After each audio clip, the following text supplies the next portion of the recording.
What's up, you guys? I am here with the Meghan Takacs. I am so excited for this interview because if you guys don't know, she is my biggest fitness inspiration.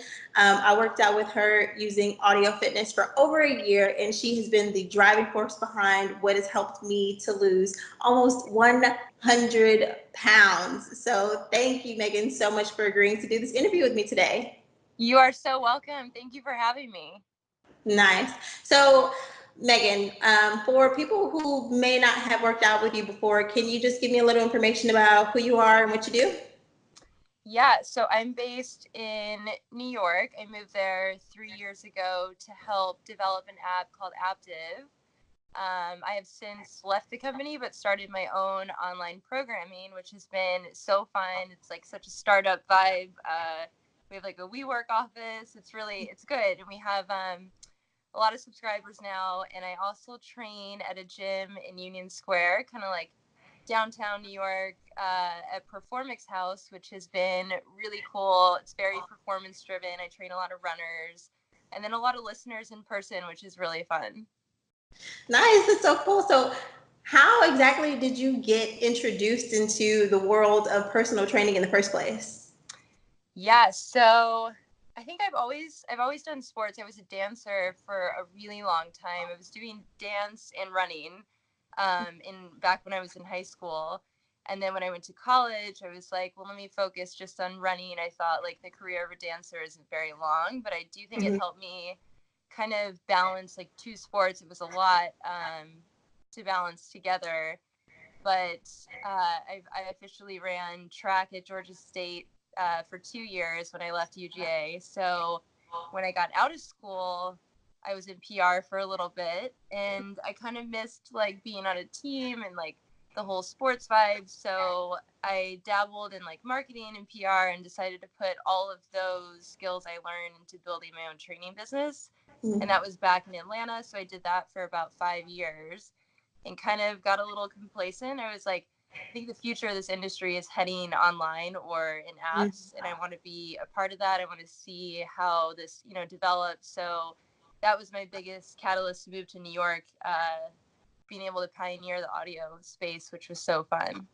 Yeah, for sure. I agree. I think the fitness industry is definitely going a lot more digital because not only is it just more convenient for clients, but it's also more convenient, I feel, for trainers because you guys can reach a lot more people a lot faster on their own time. And it just, I don't know, it just seems like it's more convenient for the world that we live in. And so I 100% agree. That was a super smart move. And I'm super crazy proud of you because you've developed your own company at this point, and that's very difficult to do, but you have the talents and you have the skill. So that's awesome. Oh, thank you.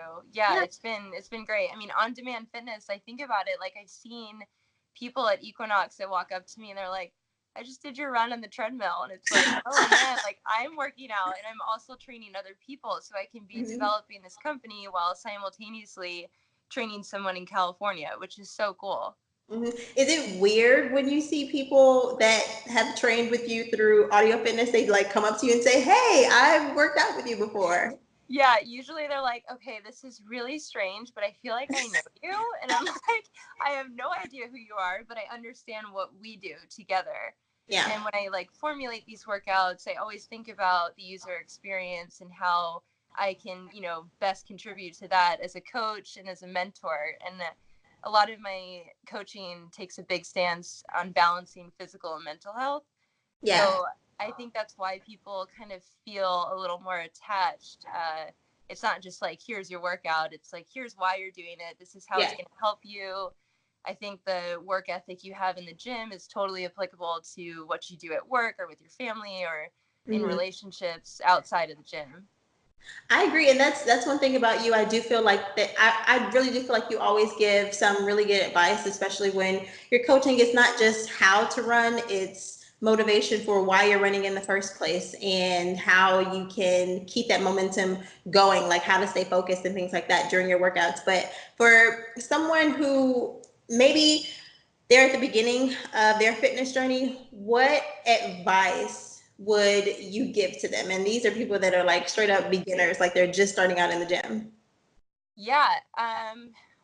two things. So I think a lot of my programming is focused on making people get through it injury free, meaning like not to start off with so much volume. So Mm-hmm. programming, technical stuff that helps the athlete progress in a way that's conducive to safety, as well as, being able to run for a long time, not getting hurt, and being able to get faster and do it in kind of a longer progression, as opposed to like jumping in, doing too much too soon, either getting sick of it, feeling like it's almost like an obligation instead of, a joy to do. So that's another reason why, like, I take a big stance on the mental part of it, because I feel like personally I've gone through all the phases. Like when Mm-hmm. I first started, it was like, oh, I'm gonna be really skinny from running, and it was kind of like a little bit weight obsessed, which I think some people do too. And I realized you can't use running for that, because you'll never enjoy it. You have to get more out of it. And then Right. in college I was like so competitive, and that wasn't fun either. And Yeah, then yeah. yeah, and now it's like running is kind of like my movie and meditation. Like if I have something going on at work and I'm like, oh, I need to like brainstorm, all right, cool, so I use running for that, and it actually has helped me get my pace down, because I'm doing it kind of for the right reasons instead of superficial things.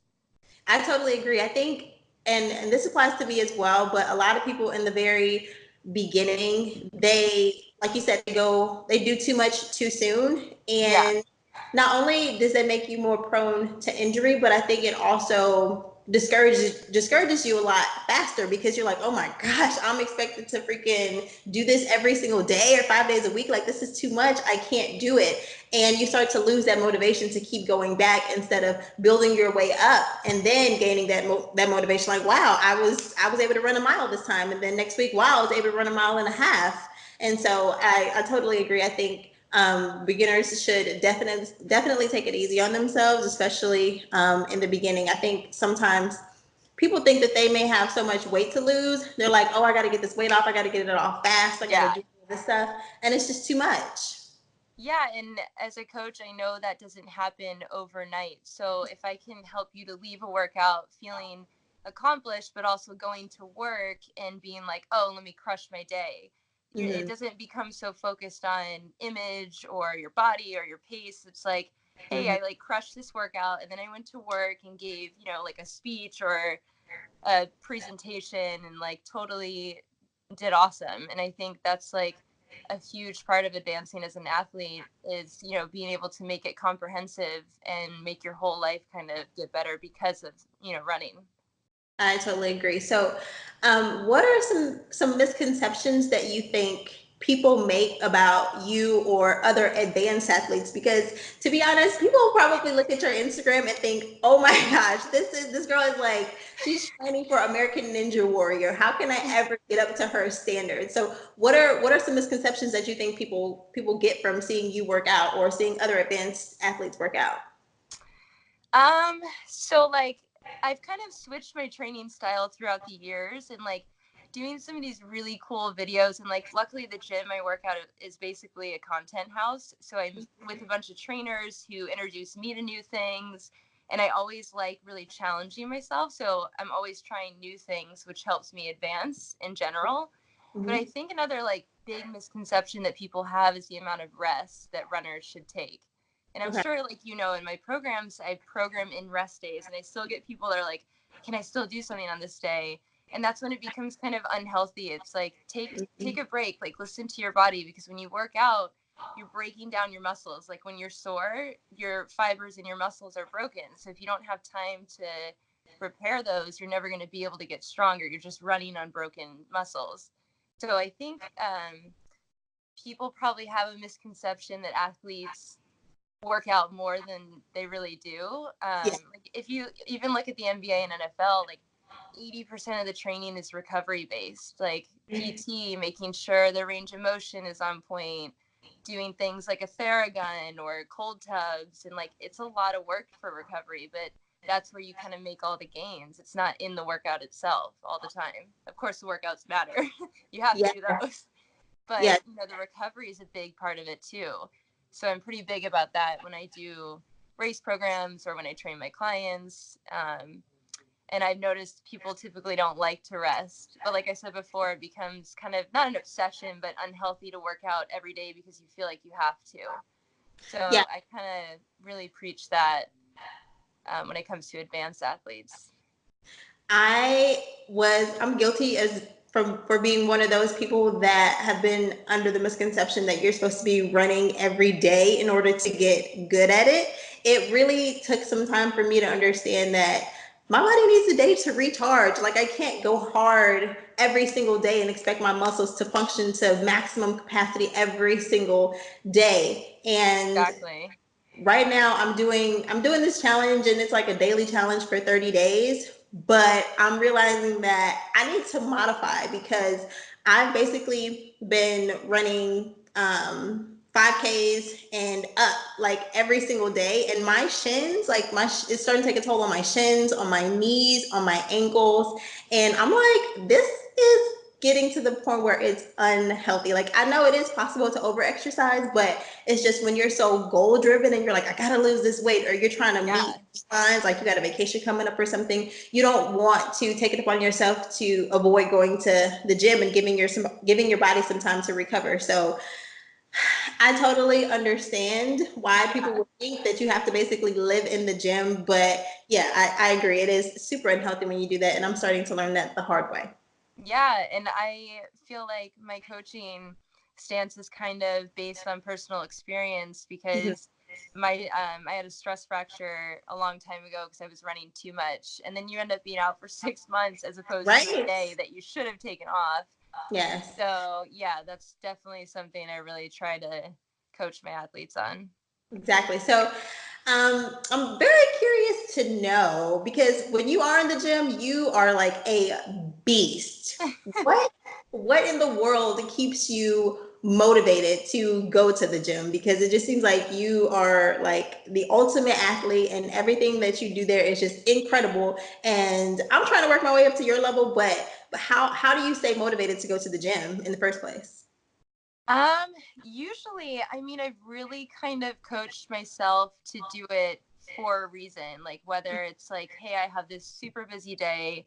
I know I need to just zone out for 45 minutes and go as hard as I can because I only have 45 minutes. Hmm. Um, and it also can be difficult working at a gym. I'm like, the last thing I want to do after training 4 clients in a row is work out myself.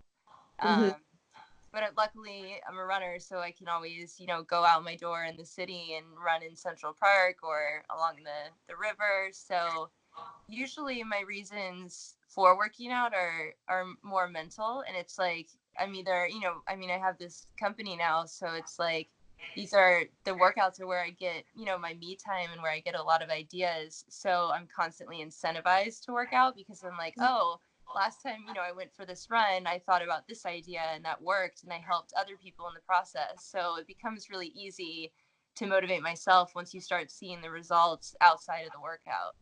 Hmm.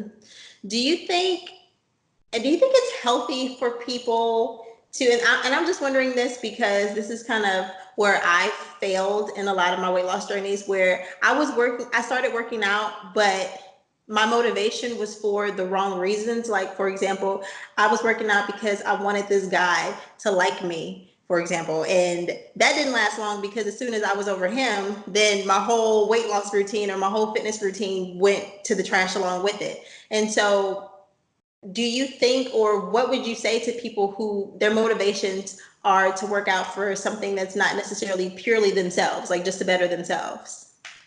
Yeah, I've seen this with a lot of my clients who train for weddings because they go really hard for like 3 months and then I never see them. And I'm like, how was the wedding? I don't even know where you are. Uh, Which is why I try and like, and I always say training, I'm like more like I should have a PhD in therapy by now because it's like you really get to know the person. And I try to really dig deep and find out, like, yeah, I know you're here because you want to look good on your wedding day. Of course, everybody does, but mhm, it's kind of like there's something deeper, and what you're about to experience is a big change in your body and like your drive, and like let's figure out something personal or a problem you want to solve that's mhm, bigger than the superficial thing or the temporary thing. Like, how can we make this a long-term thing for you so that you're excited to train even after an event or a relationship ends, something like that. And I see that when I kind of like dig deep with people, that it becomes like a lifetime thing, which is great for sure. Um, so when you're in the gym, what I know you said that you like to run because everybody knows that you are the running queen and you're the reason why I know how to run now. But what other workouts do or what other exercises do you like to perform? Or I guess what is your favorite workout to perform? Ooh, my favorite. I'm really into just circuit training now. I used to be one of those people that was super adamant about like, okay, I have 3 movements. I'm going to do 3 rounds, make sure I do a 30-minute run. And now it's kind of like, let me totally switch it up, throw running in with some CrossFit lifting. I'm a CrossFit level 2 coach. And I love Olympic lifting for my athletes. I find it really helps to avoid injury and it helps with power and posture when it comes to running.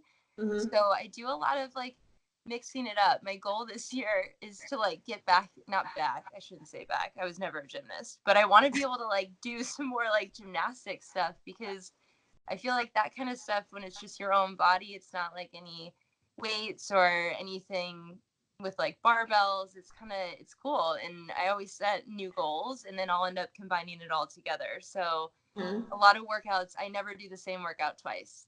Never. So yeah, so I always try and switch it up. In the gym I work at is like super, like I said, performance driven. It's got a ton of equipment. And I've gotten really into just body weight stuff and like the possibilities with that are endless. It's your body. I mean, you can come up with new stuff every day. So Oh, we see that all over your Instagram. You can literally take any piece of equipment and turn it into an exercise machine. Like you have literally yes. done like exercises on things that you find in the street or furniture that you have in the house. Like I'm very impressed. I must say, you are a very impressive person. Yeah, it's just fun because it's like if the industry is gonna head in a way that's digital or app based, like we should be kind of like I don't know what the word would be, but reinventing, I guess, like the way Mhm. we look at the gym. So Yeah. like a bench, like everybody's like, oh, that's for bench press, but like I can do 80 other things on a bench, and I want to teach Yeah. people how, so that your approach is new each time you go to the gym. It doesn't become boring, and that's Mhm. another thing that helps people kind of, stay on board for a long time. You're not doing the same thing all the time. You're reinventing the purpose of equipment and the purpose of your body, which is cool. Yeah, very cool. So, Megan, when I was doing a lot of your audio programs, you mentioned, especially the ones that require long distance runs, you mentioned staying focused a lot, especially during the long distance runs. So, when your workouts start to get tough, what is it that you like to focus on? I mean, I've had, I'm sure, like everybody else, quite a few runs and workouts where I didn't finish, and it's like that feeling is not good. And I always think about how that feels and like how empowered I'm going to feel if I do just finish. And luckily, one of my I wouldn't say like a mentor exactly, but there was a guy here in Atlanta. His name's Jesse Itzler, and he trained David Goggins, who was a Navy SEAL, and like just like totally made me rethink how I think of endurance sports. And I think of it like the actual term endure. Like it's not about like you can fight through the pain, but it's about like what kind of person you are when you finish the run as opposed to when you start. And if you want to see who that person is when you're done, you got to fight through the whole time. And I think the motivation lies within whatever reason that is. Yeah, I totally agree. Um, I think when you get to a point in your weight loss journey where you're starting to see results and you've been doing this for a long time, like it strengthens not just your workouts in the gym and your ability to run longer or lift more, but it also helps you mentally. Like you can endure more when you're at work, or you can Exactly. endure more when you have drama in your life or personal issues come up. Like it really does like revamp the way you look at issues in your life completely. Yeah, So 100%. I remember like when I did my marathon in October, I was at like 22 and I was like, I'm still running. Like this is yeah, so long. And I've done a yeah. marathon before, but I Hmm. also think about like as this is my job, and I have all these people who kind of rely on me for motivation, and that motivates me in and of itself. So Yeah, what I try to get my athletes to do is, like, whether it's your family, your relationships, people at work, like, there are people who always rely on you. So when you get in those hard spots, it's like, how motivating can I be? Let me finish this so I can inspire other people. And I think the yeah. more people think about that, the more it becomes a community of people who want to finish things because, people look up to you. For sure, for sure. I think one of the surprising things that I realized in losing weight is how many people are actually watching. Like, not just the people that like your photos or comment on your photos, but like people who are not saying anything. They're standing on the sidelines, watching you transform, watching you keep going, watching how long you're going to do this for, and it's giving them inspiration. So it's not just inspiring the people that follow you, but the people that are just looking to you like, oh, when is she going to give up? When is she going to quit? Is she going to keep? Yeah. Why is she doing so well? Like, I think having messages from people who are like, who I don't even know, and they're like, oh my gosh, you're such an inspiration, or oh wow, I can't believe you were able to lose almost 100 pounds. I'm like, who are you? Where did you come from? Like, I never even knew this person existed, but the fact that I know that they're watching also keeps me motivated too. So totally understand you there. So, in your time as a personal trainer, what do you think has been the best career advice that you've ever gotten? Because I think for anybody that has gone on a fitness journey, it may occur to you that you want to inspire other people and maybe they want to become personal trainers themselves. So, what would you say has been the best career advice for you as a personal trainer? I mean, I've had specifically in Atlanta, I had a lot of mentors who helped me kind of really believe in myself, because the industry, I feel like, back in like the 90s and 2000s, it was like, oh, personal trainers are very smart, and it was like there was a whole connotation associated with the industry. And Mm-hmm. it took me a while to get past that, because I have a degree in journalism, and I always felt like, oh, I should use that. Like, I paid for 4 years of school, Yeah. or I ran for 2 of them and got my school paid for.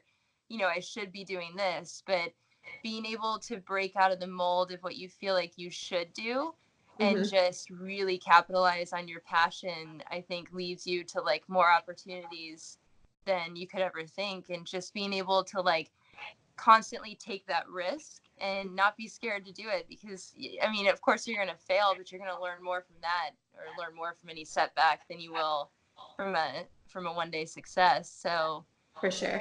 I think about that with workouts too. It's like, just take the risk, like keep going. You never know what's going to happen. So I took out a loan to move to New York. I think I told my parents like 3 weeks before, and they were like, oh my God. It's like, I mean, I subleased my apartment, it's fine, everything's fine. Took Mm-hmm. out a Yeah. loan. And then when I got to New York, my old CEO slid a mic to me and was like, yeah, we're just going to do this audio thing. And I was like, I mean, I've already taken a big enough risk moving here. Like, I have nothing to lose. So I Mm-hmm. think just taking that step when you're not necessarily ready is critical for you to be able to pursue what you want to do, or what you may not know you want to do. Mm-hmm. I totally agree. And just thinking about how audio fitness works and how it has completely, I feel like it's completely changed the game for fitness, period. Like seeing how the fitness industry has grown so much over the last couple of years, I totally agree with you. I think it's important for people to go out on a limb, try something new, do bring something different to the table, because this industry is growing, and who knows who's going to come up with the next whatever Exactly. kind of workout methods. Like now it's audio fitness, but in a couple years it might be like holographic fitness. Who knows? Yeah, I think, yeah. I mean, there's That's so much cool. opportunity in this industry in general. And I Mm-hmm. feel like, once you just start doing things, you come to other ideas, other things you want to do, other people you meet within, the industry that inspire you or motivate you, give you ideas. And it's a really fun journey. Mm-hmm. So, speaking of your journey, you have, like we talked about in the beginning, you have launched a website, MeghanTakas.com. Can you tell us a little bit more about your website and what your services offer? Yeah, so it's basically online programming. So when someone signs up, they're given, based on the level, beginner, intermediate, or advanced, they're given a mix of treadmill workouts, outdoor runs, and then strength workouts. And one of the most like fun parts about this was every strength workout has a video. So I work with this girl who's amazing. We made all the strength videos. There's like over 80 of them. And right now it's in like a mobile compatible format where you can click on the video, you see what you're supposed to do. Here's your treadmill workout. Here's your playlist to go with it.